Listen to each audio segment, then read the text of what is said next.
A special thank you to each of our subscribers who make this channel possible. Here's today's story. In a dramatic turn of events, Kilmar Abrego Garcia, a migrant from Maryland, finds himself at the center of a heated political debate following his wrongful deportation to El Salvador.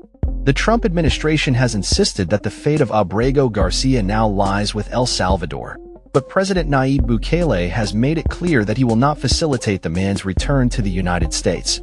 During a meeting in the Oval Office, Bukele responded to a reporter's inquiry about returning Abrego Garcia by stating, "I don't have the power to return him to the United States." He further emphasized the absurdity of the question, asserting, "How could I smuggle a terrorist into the United States?"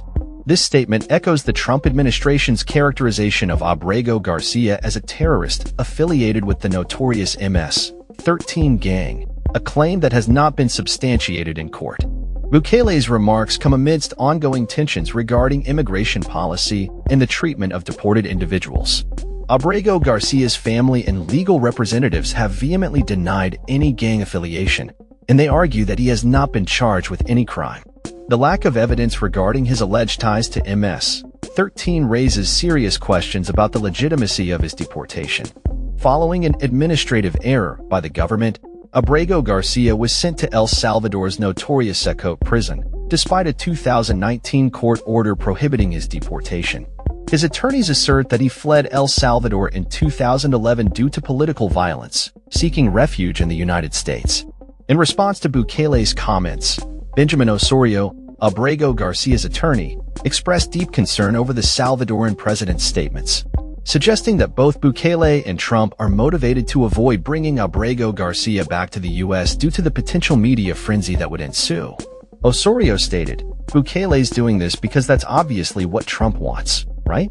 Because if they bring Abrego Garcia back, it's going to be a media frenzy, and this guy's going to be all over the news, and then we'll know about his experience." The Supreme Court recently ordered the Trump administration to facilitate Abrego Garcia's return, a ruling that Trump initially seemed to support. However, he later shifted his stance, suggesting that the decision ultimately rests with Bukele.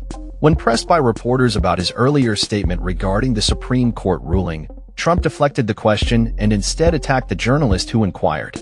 Top officials in the Trump administration have reiterated that the next steps depend solely on El Salvador, with Attorney General Pam Bondi stating, "It's up to El Salvador if they want to return him." Secretary of State Marco Rubio echoed this sentiment, emphasizing that Abrego Garcia is a citizen of El Salvador and that U.S. courts have no authority to dictate foreign relations. The administration has hailed the Supreme Court's order as a victory, even as it grapples with the implications of the ruling. Notably, Miller inaccurately claimed that the court ruled 9-0 against the idea of forcibly retrieving a citizen of El Salvador, when in fact, the Supreme Court acknowledged that Abrego Garcia's removal was illegal and mandated the administration to share information regarding the steps taken in his case. The ongoing deportation efforts by the Trump administration have faced scrutiny, particularly as hundreds of migrants, alleged to be gang members, have been sent to El Salvador without due process. Rubio recently announced the deportation of an additional 10 individuals associated with MS-13 in Trinidad, Aragua, praising the alliance between Trump and Bukele as a model for security and prosperity in the region. The relationship between the two leaders has been characterized by mutual support, with Trump referring to Bukele as a great friend. The administration's approach to immigration has raised ethical and legal questions, particularly as Trump has proposed the idea of sending U.S. citizens convicted of violent crimes to foreign prisons, including El Salvador's infamous mega prison. Legal experts have warned that such actions could violate the Constitution.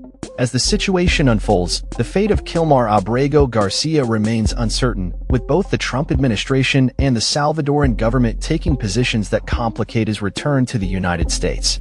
The implications of this case extend beyond Abrego Garcia, highlighting the contentious nature of current immigration policies and the treatment of migrants caught in the crossfire. That's all for this story. We upload videos every day covering many different subjects, so hit that subscribe button to stay informed. Thanks for watching.